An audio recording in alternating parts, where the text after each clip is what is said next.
আমার খুব দুঃখ পেয়েছিলাম যখন ওই রোকে হলের মেয়েরা রাত 11টা-12টার সময় রাস্তায় বের হয়ে এই জুলাই আন্দোলনের সময় তুমি কে আমি কে রাজাকার রাজাকার, তোমার দাদা আমার দাদা রাজাকার, তোমার বাপ আমার বাপ রাজাকার, এই স্লোগান দেয়। তখন আমার ওই কথাই মনে হচ্ছিল যে এই রোকে হলের ইতিহাস তারা জানে না, যেখানে কত মেয়ের উপরে পাশবিক অত্যাচার করেছে, ধরে নিয়ে ক্যাম্পে নিয়ে গেছে, কত মেয়ে এখানে মানুষ খুন করেছে ঢাকা ইউনিভার্সিটিতে প্রত্যেকটা হল, তখন ইকবাল হলে এখন যেটা জহুরুল হল, সেখানে একের পর হত্যা করেছে। ইতিহাস বোধহয় ওরা জানে না, যে জন্যই ওই স্লোগান দিতে তাদের লজ্জা হয়নি। এটাই আমি বলবো, এগুলো তো আমরা আমাদের নিজেদের চোখে দেখেছি। এই গণহত্যায় গ্রামের পর গ্রাম জ্বালিয়ে পড়ে ছাড়খাড় করা হয় এবং নির্বিচারে মানুষ হত্যা করা হয়। এবং দোসর ছিল এই রাজাকার আলবদর, অর্থাৎ এই নিজামী, মুজাহিদ, কামরুজ্জামান, কাদের মোল্লা, মৌলানা সোবান থেকে শুরু, আব্দুল আলিম, আব্দুল মান্নান থেকে শুরু করে এরা সবাই। আর আমাদের নতুন প্রজন্ম, খুব দুঃখ লাগে, এরা কিভাবে এই স্বাধীনতার বিরুদ্ধে চলে যায়, এরা কিভাবে স্বাধীনতার চেতনা থেকে বিচ্যুতি ঘটে। এরা যেখানে জঙ্গি এবং সন্ত্রাসীদের মুক্ত করে দিয়ে আজকে বাংলাদেশকে একটা জঙ্গি রাষ্ট্রে পরিণত করা হয়েছে, সন্ত্রাসের রাজ্যে পরিণত করা হয়েছে।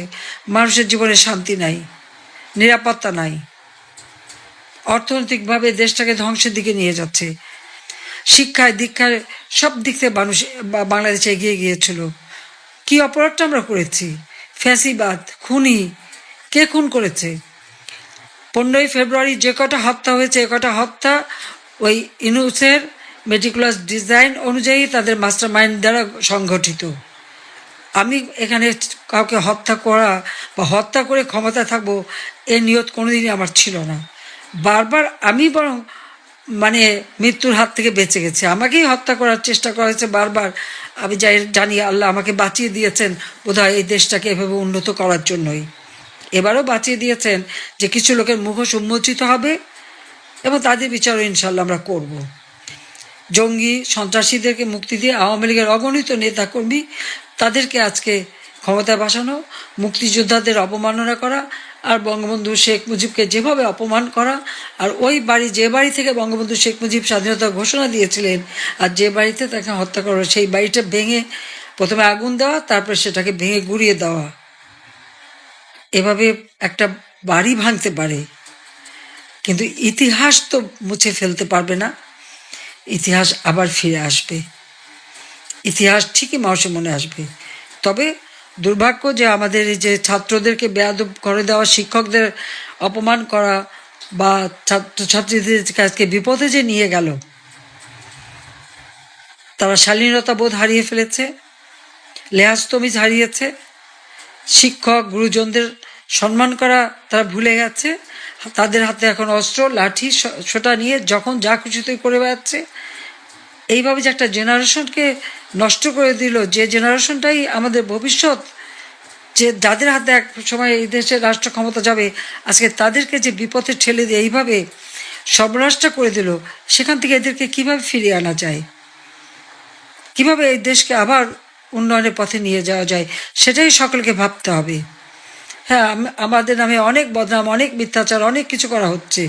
শুধু আমি আর রেহানা বেঁচে আছি, এটাই বোধহয় তাদের একমাত্র দুঃখ। আমাদেরকে মারতে পারলো না। এখন আমাদের ছেলে মেয়েগুলি পর্যন্ত মিথ্যা মামলা দিয়ে একেবারে মিথ্যা মামলা, আর হত্যা মামলা তো সব হত্যা তো বাংলাদেশে আমি করে ফেলেছি, 300-350 মামলা।